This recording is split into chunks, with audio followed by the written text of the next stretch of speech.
নমস্কাৰ বন্ধু বান্ধৱীসকল আন এটি নতুন ভিডিঅলৈ আপোনালোকক স্বাগতম জনাইছো বন্ধু বান্ধৱীসকল এছএলআৰসিৰ ফালৰ পৰা এটা গুৰুত্বপূৰ্ণ নোটিছ ৰিলিজ কৰা হৈছে গ্ৰেড 3 আৰু গ্ৰেড 4 ৰ কাৰণে আপোনালোকে জানে এছএলআৰসি গ্ৰেড 3 আৰু গ্ৰেড 4 ৰ ৰিক্ৰুটমেন্টৰ যি কমিশন হয় হেতু এছএলআৰসি হয় এই এছএলআৰসিৰ ফালৰ পৰা এটা গুৰুত্বপূৰ্ণ নোটিছ পাবলিশ কৰা হৈছে আজি পুৱা নিউজ পেপাৰত অলমোস্ট গোটেই মানে যিমান নিউজ পেপাৰ আছে সকলোতে নোটিছটো ৰিলিজ কৰা হৈছে মই এই নোটিছটো আপোনালোকক দেখুৱাম তাৰ বিষয়ে বিতং কথা পাতিম মানে কি ইম্পৰ্টেন্ট বস্তু আছে এই নোটিছটোত আই থিংক আপোনালোকৰ বহুতে হয়তো নোটিছটো চাইছে কিন্তু আপোনালোকৰ তাতে অলপমান কনফিউজন থাকিব পাৰে বা কিছুমান ইম্পৰ্টেন্ট পইণ্টছ আপোনালোকে মিছ কৰিব পাৰে এই ইম্পৰ্টেন্ট পইণ্টখিনি যাতে আপোনালোকৰ মিছ নহয় আৰু কোনো ধৰণৰ লছ নহয় তাকে ধ্যান ৰাখি মই এই ভিডিঅটো আগবঢ়াব বিচাৰিছো তাৰ আগতে মই আপোনালোকক এটা ৰিকুৱেষ্ট কৰি ল'ব বিচাৰিছো যদি আপোনালোকে এই চেনেলটোত নতুন আহিছে আৰু চেনেলটো সাবস্ক্ৰাইব কৰা নাই তেন্তে প্লিজ চেনেলটো সাবস্ক্ৰাইব কৰি দিব আৰু যদি ভিডিঅটো অকনো ইনফৰমেটিভ বা ভাল লাগি থাকে এটা লাইক কৰি দিব এতিয়া আগবাঢ়িছো আমাৰ মূল বিষয়টোলৈ মূল বিষয়টো এইটোৱে যে নোটিছটোত কি আছে নোটিছটো বেসিক্যালি এইটো গ্ৰেড 3 আৰু গ্ৰেড 4 ৰ যি আমাৰ অনলাইন এপ্লাই হৈ গল 29 ডিসেম্বৰ যি লাষ্ট ডেট আছিল হেইটোত এপ্লাই কৰোতে বহুতো ক্যান্ডিডেটৰ কিবা ভুল হৈ গল আৰু সেই এপ্লাই কৰাৰ টাইমত ভুল হোৱাৰ পিছত কোনো ধৰণৰ এডিট কৰাৰ অপচন নাছিল কিন্তু এতিয়া এছএলআৰসি কৰ্তৃপক্ষই গম পাইছে যে বহুতো ক্যান্ডিডেটৰ এনেকুৱা প্ৰবলেম ফেস কৰিছে কাৰণ বহুতে টুইট কৰিছে বহুতে ইমেইল কৰিছে সেই কাৰণে এছএলআৰসি এই প্ৰবলেমটোক এড্ৰেছ কৰি এটা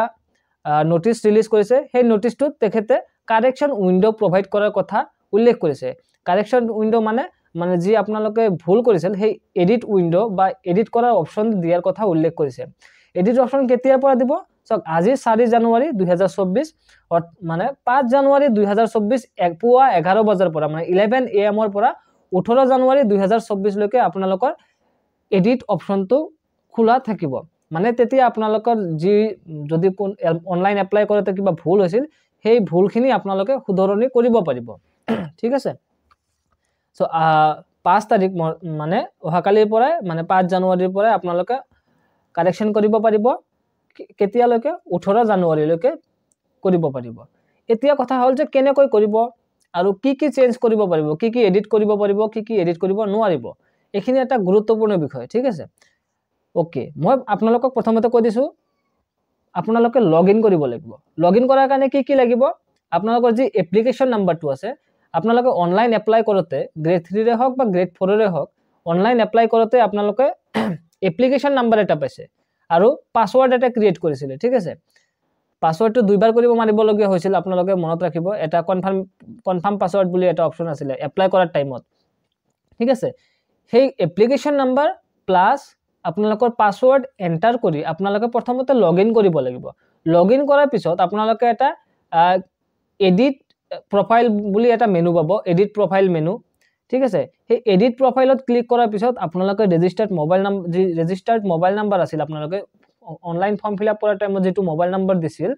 এই মোবাইল নাম্বাৰটো এন্টাৰ কৰিব লাগিব তাৰ পিছত ওটিপি ভেৰিফিকেশন হ'ব ওটিপি ভেৰিফিকেশন হোৱাৰ পিছত আপোনালোকৰ যি এপ্লিকেশন ফৰ্মটো আছিল হেতু এডিটেবল ফৰ্মত আহি যাব মানে তেতিয়া আপোনালোকে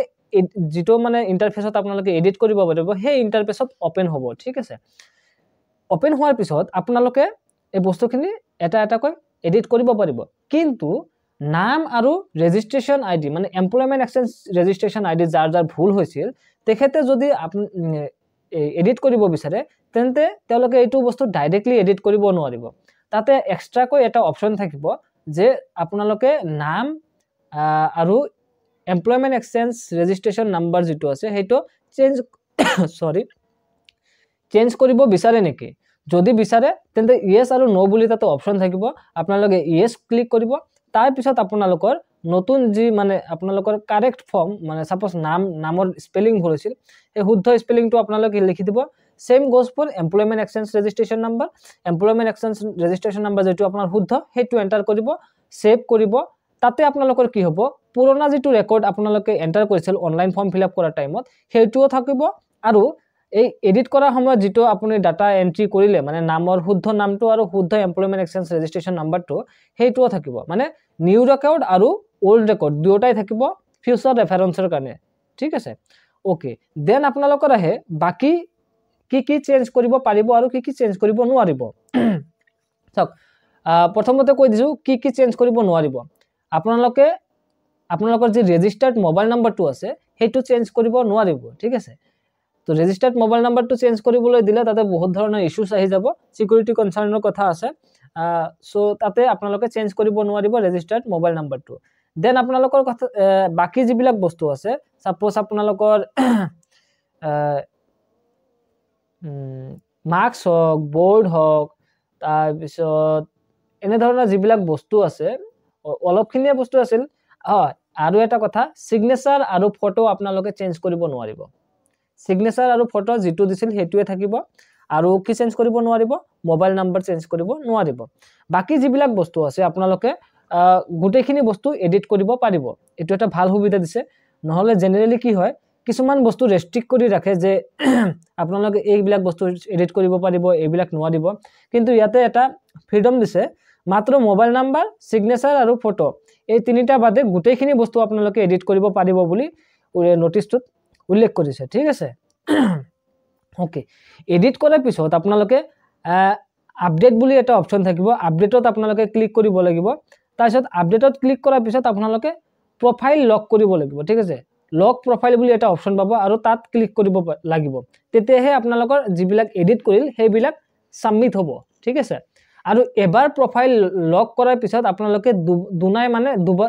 দ্বিতীয়বাৰ আপোনালোকে এইটো এডিট কৰিব নোৱাৰিব আপোনালোকৰ এপ্লিকেশ্যন ফৰ্মটো, ঠিক আছে। সেইকাৰণে লক প্ৰফাইল কৰাৰ আগতে আপুনি এডিট কৰা বস্তুখিনি শুদ্ধ আছে নে বাৰে বাৰে ভেৰিফাই কৰি ল'ব, কাৰণ এটাই চান্স, ঠিক আছে। অনলাইন এপ্লাই কৰোঁতে যদি কোনোবাই ভুল কৰিছে আৰু এইটো এই কাৰেকশ্যনৰ সময়তো যদি ভুল কৰে, তেন্তে আৰু SLRCৰ বা আন কোনো মানে মানুহৰে বা কৰ্তৃপক্ষৰে কৰিবলগীয়া একো নাথাকিব, ঠিক আছে। সো অলপমান কেয়াৰফুল হ'ব বস্তুখিনি ফিল আপ কৰোঁতে বা এডিট কৰোঁতে, ঠিক আছে। আৰু কৈ দিছোঁ, প্ৰফাইল লক কৰাৰ পিছত আৰু ফাৰ্দাৰ চেঞ্জ একো আপোনালোকে কৰিব নোৱাৰিব। এতিয়া কথা আহে, যিসকলৰ মানে একো ভুল হোৱা নাছিল তেওঁলোকে কি কৰিব লাগিব? সিম্পল, যিসকলৰ একো ভুল হোৱা নাছিল তেওঁলোকে একো নকৰিলেও হ'ব, ঠিক আছে। বা আপোনালোকে এটা কাম কৰিব পাৰে, আপোনালোকে নিজৰ এপ্লিকেশ্যন নাম্বাৰ আৰু পাছৱৰ্ড দি লগইন কৰি আপোনালোকে এবাৰ ভেৰিফাই কৰিব পাৰে যে হয় ডাটাখিনি শুদ্ধ আছে নে নাই, ঠিক আছে। এইখিনি আছিল আজিৰ আপডেট। যিসকলে কাৰেকশ্যন কৰিব বিচাৰে অলপমান কেয়াৰফুলি কৰিব, ঠিক আছে। কাৰণ ইয়াৰ পিছত আৰু কোনো ধৰণৰ চান্স নাপাব, বা পিছত আৰু এফিডেভিট একচেপ্ট কৰিবও পাৰে, নকৰিব পাৰে, তেনেধৰণৰ যদি আপোনালোকৰ মিষ্টেক হয়, যিহেতু এডিট কৰাৰ অপশ্যন দিছে, ঠিক আছে। বাকী আৰু অলাগতীয়াল কথা কৈ ভিডিঅ' দীঘলীয়া নকৰোঁ। যদি ভিডিঅ'টো ইনফৰ্মেটিভ লাগি থাকে বা ভাল লাগি থাকে, এটা লাইক কৰি দিব। আৰু এনে ধৰণৰ ইনফৰ্মেটিভ আৰু জব ৰিলেটেড আপডেট পাই থাকিবলৈ আমাৰ চেনেলটো ছাবস্ক্ৰাইব কৰিব পাৰে। থেংক ইউ, লগ পাম আন এটি নতুন ভিডিঅ'ত।